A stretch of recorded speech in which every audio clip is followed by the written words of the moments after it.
इस बहुत ही प्रतिष्ठित संस्थान के प्रिंसिपल विद्यार्थी, हमारे सभी GMTICs और सभी हमारे जो स्टूडेंट्स हैं और जो यंग एंटरप्रेन्योर्स हैं, उनका मैं स्वागत करता हूं।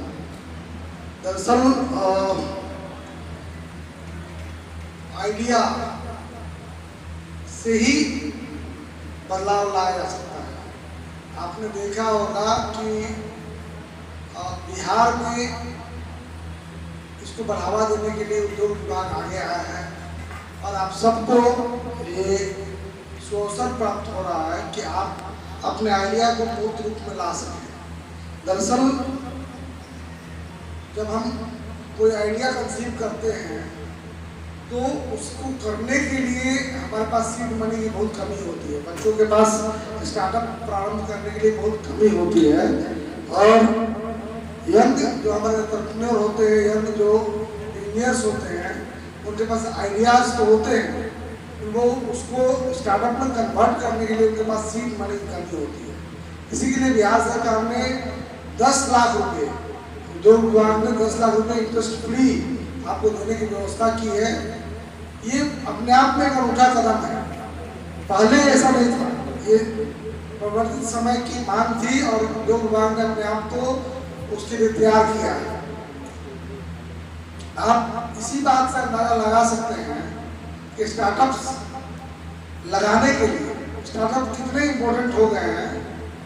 आपके पास आइडिया है, आइडिया जब भी पैदा हो, अगर मास को कैटर करता हो तो वो बहुत बड़ा परिवर्तन ला सकता है। जब भी आप लोग आइडिया कोई इकट्ठा करते हैं, उसको स्टार्टअप में बदलना चाहते हैं, तो ऐसे आइडिया पर काम कीजिए जो मास की समस्याओं को कैटर कर सके।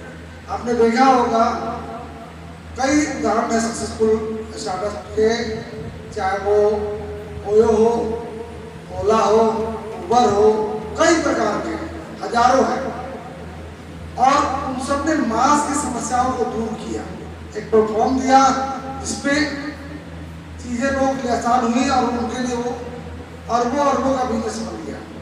आपको, आप यंग माइंड्स हैं, आपके पास अवसर है, आप चाहें तो अपने आइडियाज को स्टार्टअप में बदल सकते हैं।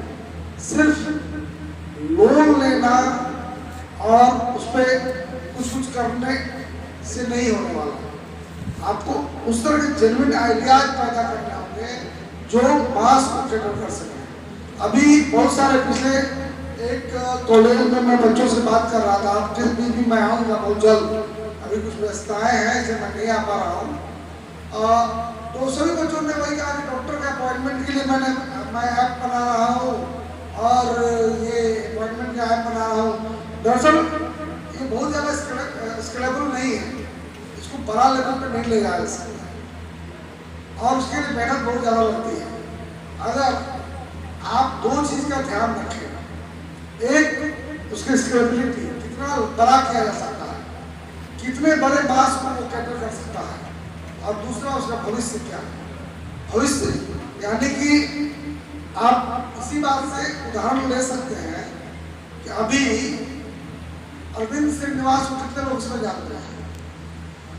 अरविंद श्रीनिवास वो भी एक स्टार्टअप के CEO है। अरविंद श्रीनिवास कितने लोग जानते हैं।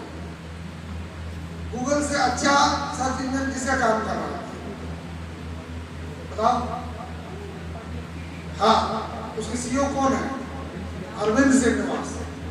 अरविंद श्रीनिवास ने कल्पना से बाहर, आपकी कल्पना से बाहर होगा कि उसने गूगल से कहा कि मैं आपके क्रोम को खरीदना चाहता हूँ, मैं आपके क्रोम ब्राउजर को खरीदना चाहता हूँ। कितना राशि उन्होंने कोट किया उसके लिए? $34.5 बिलियन। 34.5 बिलियन, मिलियन में मैं नहीं बोला, बिलियन डॉलर उन्होंने कोट किया है कि मैं आपके क्रोम ब्राउजर को खरीदना चाहता हूँ। तो परप्लेक्सिटी जो इतना ज़्यादा लोकप्रिय क्यों हो रहा है? क्योंकि उसने गूगल का सर्च इंजन का विकल्प दिया, उससे बेहतर विकल्प दिया।